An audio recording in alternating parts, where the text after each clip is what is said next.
Sebelum melanjutkan, jangan lupa subscribe dulu, terima kasih. Bab 26, Ketakutan. Pada saat ini, Huang Wei menoleh dan tatapannya bertemu dengan tatapan Huang Xiaolong. Sudut mulut Huang Wei melengkung menjadi seringai menghina, dan matanya dipenuhi dengan kebencian. Sejak mereka kembali dari kediaman Li, kebencian Huang Wei terhadap Huang Xiaolong meningkat setiap hari. Setiap kali dia mengingat adegan Li Lu memegang tangan Huang Xiaolong tepat di depannya, meminta Huang Xiaolong untuk tidak pergi, dia berharap bisa menggerogoti daging Huang Xiaolong dan meminum darahnya. Tatapan mereka bertabrakan dan beralih. Huang Xiaolong, ayahnya dan ibunya duduk di seberang Huang Ming, ayah dan anak. Beberapa saat kemudian, kakek Huang Qide tiba. Melihat kakeknya muncul lagi di pertemuan klan tahun ini, Huang Xiaolong sudah tahu alasannya.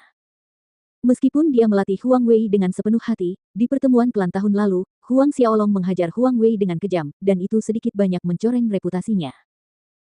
Kali ini, kemungkinan besar, dia ingin melihat Huang Wei membalas budi, agar reputasinya tetap bersih. Semua orang berdiri untuk memberi hormat saat Huang Qide berjalan menuju podium utama. Baiklah, semuanya duduklah. Wajah Huang Qide dipenuhi dengan senyum ketika dia melambaikan tangannya untuk memberi isyarat kepada semua orang agar duduk. Dan semua orang duduk. Sama seperti tahun lalu, kepala pengurus rumah tangga Chen Ying berdiri untuk mengawasi acara tersebut. Setelah mendapat anggukan persetujuan dari Huang Qide, ia mengumumkan dengan lantang. Pertemuan tahunan dimulai. Pertemuan klan tahunan dimulai. Sesaat, ruang utama hening. Kemudian, satu persatu, para murid yang telah membangkitkan semangat bela diri mereka tahun ini naik ke panggung untuk bertanding satu sama lain. Dan mereka yang telah membangkitkan semangat bela dirinya tahun lalu harus menunggu murid baru selesai sebelum mereka dapat naik ke panggung bela diri. Tidak seorang pun benar-benar memperhatikan pertarungan antara murid-murid tahun ini yang baru saja membangkitkan semangat bela diri mereka belum lama ini, jelas mereka menantikan pertarungan antara Huang Wei dan Huang Xiaolong. Tahun lalu, Huang Wei, sebagai orang paling bertalenta di Huang Klan Manor, orang yang dilatih dengan penuh dedikasi oleh penguasa Manor tua, dihajar habis-habisan oleh Huang Xiaolong. Apa yang akan terjadi tahun ini? Huang Qide juga dipenuhi dengan harapan saat dia duduk di podium utama. Berdasarkan ekspektasi orang banyak, kelompok pertama murid pun selesai. Sekali lagi, aula utama menjadi sunyi sejenak. Hampir pada saat yang sama, semua orang melihat ke arah Huang Wei dan Huang Xiaolong. Yang berbeda dari tahun lalu adalah, kali ini, Huang Xiaolong berdiri terlebih dahulu, dan perlahan berjalan menuju panggung bela diri di bagian tengah. Melihat Huang Xiaolong yang pertama kali naik ke panggung, orang banyak merasa sedikit aneh. Berdiri tegak di panggung bela diri, Huang Xiaolong menatap Huang Wei, dengan suara dingin berkata, "Apa? Takut untuk maju?" Huang Wei melompat dengan marah, dengan tawa sarkastis, haha, dia melompat ke panggung bela diri. Saat dia berdiri di seberang Huang Xiaolong, dia berkata, "Aku takut untuk maju. Itu lelucon paling lucu di bawah langit. Terakhir kali kamu menyergapku, dan cukup beruntung untuk menang dengan setengah jurus, apakah kamu pikir kamu akan beruntung lagi tahun ini?" Seluruh aula menjadi sunyi saat kata-katanya terdengar. Ekspresi-ekspresi aneh muncul di antara kerumunan. Penyergapan. Cukup beruntung untuk menang dengan selisih setengah langkah. Huang Xiaolong tidak menyangka kulit Huang Wei setebal ini. Huang Wei mengabaikan tatapan aneh yang diarahkan kepadanya, menoleh ke arah Huang Qide dan berkata, "Kakek, menurut peraturan majelis, selama pertandingan tanding, tidak seorang pun boleh ikut campur, benar kan?"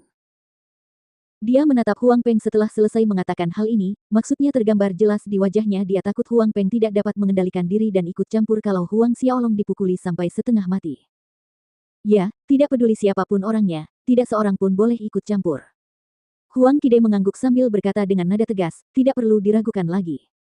Ketika semua yang hadir mendengar ini, mereka menyadari bahwa ini adalah peringatan dari tuan rumah tua kepada Huang Peng. Bagaimana mungkin Huang Peng dan Su Yan tidak menyadari apa maksud perkataan Huang Qide? Meskipun mereka marah, mereka lebih mengkhawatirkan putra mereka. Huang Wei menjadi tenang setelah mendapat kepastian dari kakek. Cahaya haus darah melintas di matanya saat dia berbalik untuk melihat Huang Xiaolong. Kemarahan dan kebencian yang telah dia pendam selama setahun terakhir meledak sepenuhnya. Huang Xiaolong, hari ini aku akan menunjukkan kepadamu perbedaan antara roh bela diri tingkat 10 dan roh bela diri tingkat 7. Aku akan membiarkanmu melihat seberapa jauh kekuatanku yang mengerikan telah mencapai. Huang Wei berkata dengan suara rendah saat ki pertempurannya meletus seperti banjir bandang, memamerkan kekuatannya di hadapan semua yang hadir dan pada saat yang sama, roh bela dirinya, harimau hitam bermata tiga muncul di belakangnya. Dibandingkan tahun lalu, ia telah tumbuh 2/3 lebih besar, sinar hitam berkilauan di tubuhnya, dan memancarkan paksaan seorang Xiantian. Ki pertempuran yang sangat kuat. Ini adalah orde ketiga, bukan puncak pertengahan orde ketiga. Ya Tuhan, ini sebenarnya puncak pertengahan orde ketiga. Bakat Tuan Muda Huang Wei sungguh luar biasa. Dalam waktu 1 tahun, ia naik dari orde kedua ke puncak orde ketiga. Setiap tetua dan pengurus rumah tangga di dalam ruang utama terkejut dengan mulut menganga, beberapa bahkan melompat dari tempat duduk mereka.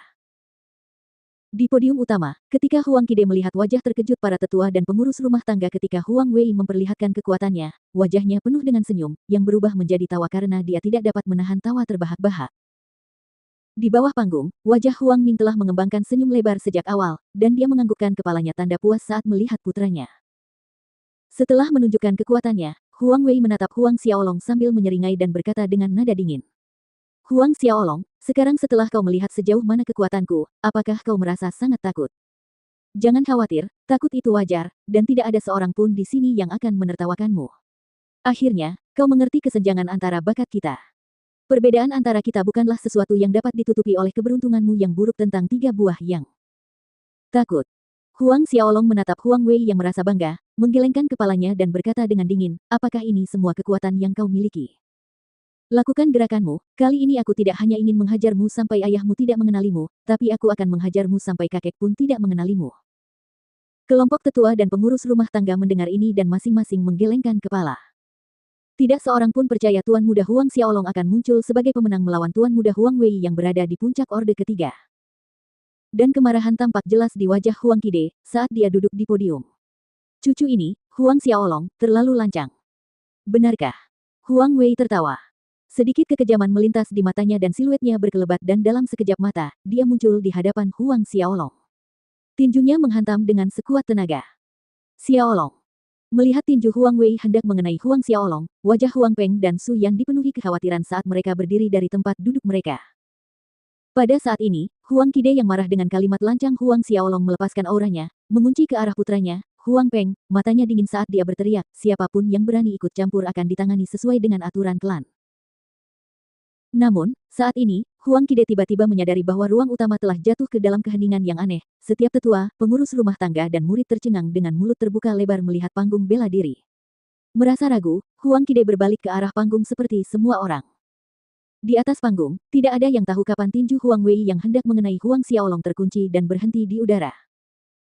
Disaksikan oleh Huang Qide dan yang lainnya dengan penuh perhatian, Huang Xiaolong menatap Huang Wei dengan dingin dan berkata, aku juga akan menunjukkan sebagian kekuatanku kepadamu.